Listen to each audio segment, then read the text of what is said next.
រណោទេរស្មីចេញចាំងអោភៀងព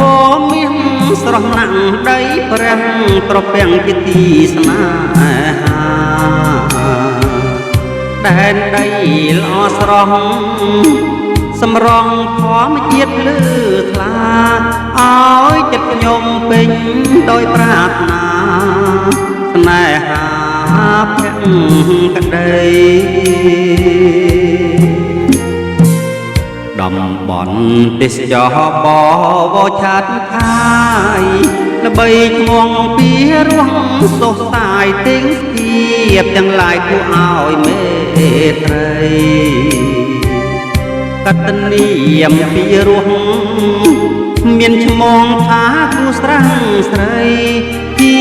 ប្រវត្តិទេមរាស្ត្រីមានឈ្មោះល្បីស្រីខ្មែរបញ្ញាវត្តអង្គរាជ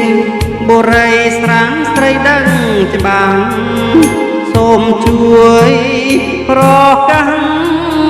ពីពិតរៀមសូមស្នេហាសារំមន្ទីវត្តធំបុរាណដូនតាសូមជួយចាំវាចាចិន្តាកវីសូមសសូមជួបស្រះស្រីដីគេដូនតាដើមឈើសើមភុយអុកញ៉ាបូរងហានក្លាក្រៃ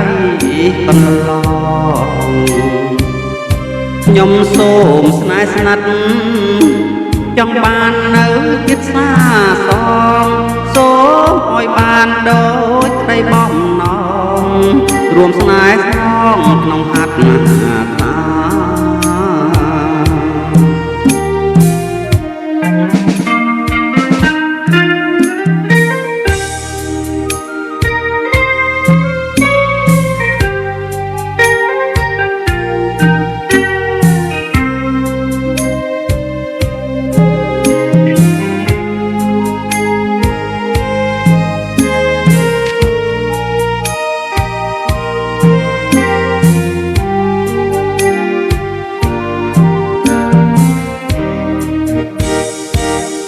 វត្តអង្គរាជ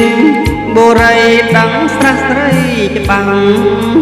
សូមជួយប្រកាសជាពិតរៀមសូមស្នេហាសារំមន្ទីវត្តអង្គបុរាណដូនតាសូមជួយចាំវាចាចិន្តាកវីសូមសងសូមជួបស្រះស្រីដីគេដូនតាដើមឈើសើមភុយអុកញ៉ាបុរងហានក្លាក្រៃកន្លងខ្ញុំសូមស្នេហ៍ស្និទ្ធចង់បាននៅចិត្តសាសងសូមឲ្យបានដូចក្តីបំណងរួមស្នេហ៍ស្នងក្នុងហត្ថថា